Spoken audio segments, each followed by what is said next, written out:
Hi hello வணக்கம். நான் உங்கள் எஸ்ஏபி.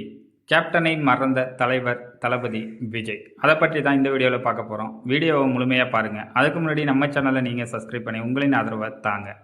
இப்போது வீடியோக்குள்ளே வாங்க. கேப்டனை மறந்த தலைவர் தளபதி விஜய்.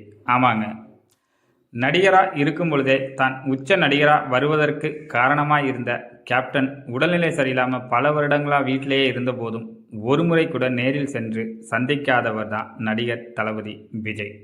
இது பெரிய வருத்தத்தை எல்லோருக்குமே தந்தது. இதை தளபதி விஜயின் ரசிகர்கள் கூட மறுக்க மாட்டாங்கங்கிறது தான் உண்மை. ஒரு வழியாக கேப்டன் மறைந்த அன்று அஞ்சலி செலுத்த வந்தார் நடிகர் தளபதி விஜய். அதற்கு பிறகு கோட் திரைப்படத்தில் ஏஐ தொழில்நுட்பத்தில் கேப்டனை பயன்படுத்தியிருக்கோன்னு சொல்லி நன்றி தெரிவிக்க கேப்டனின் இல்லத்திற்கு வந்து நன்றி தெரிவித்தார் தலைவர் நடிகர் தளபதி விஜய்.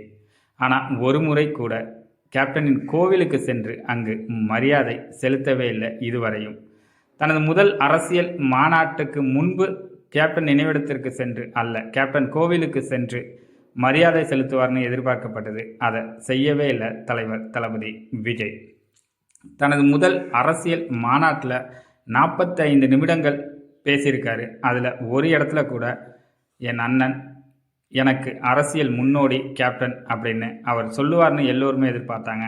ஆனால் அதையும் அவர் சொல்லவே இல்லை. அது மட்டும் இல்லாமல் மக்கள் மனசில் எம்ஜிஆர் வாழ்கிறாரு, எம்டிஆர் வாழ்கிறாருன்னு சொன்ன தலைவர் தளபதி விஜய் கேப்டனை எப்படி மறந்தாருங்கிறது தான் பெரும் அதிர்ச்சியையும் ஆச்சரியத்தையும் கொடுக்குது.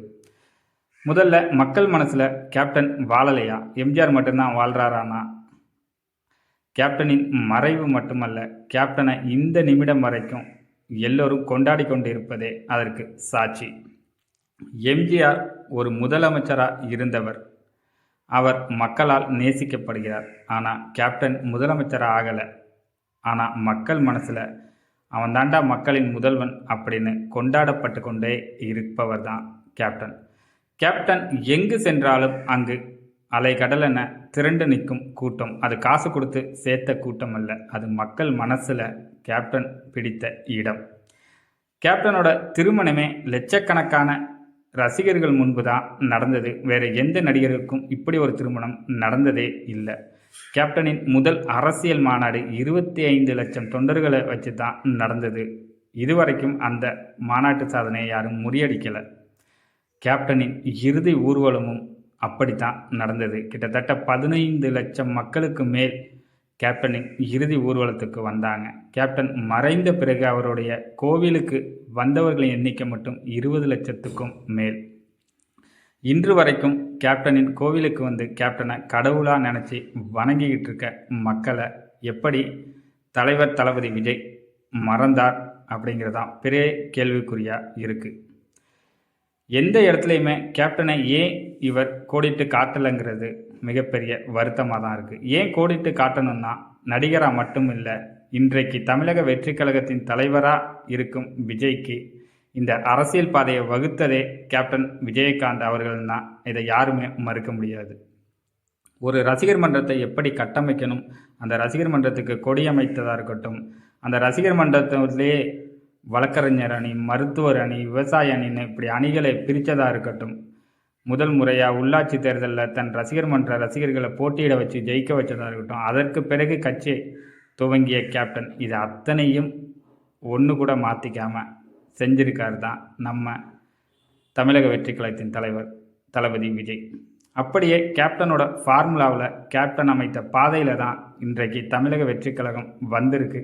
இதை தமிழக வெற்றி கழகத்தின் தொண்டர்களே மறுக்க முடியாது.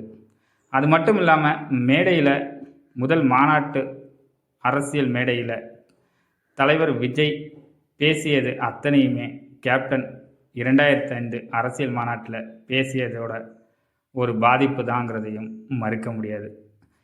ஏன் என் அண்ணன் என் கேப்டன் அவர் எனக்கு அரசியல் முன்னோடின்னு தலைவர் தளபதி விஜய் சொல்ல மறந்தார்.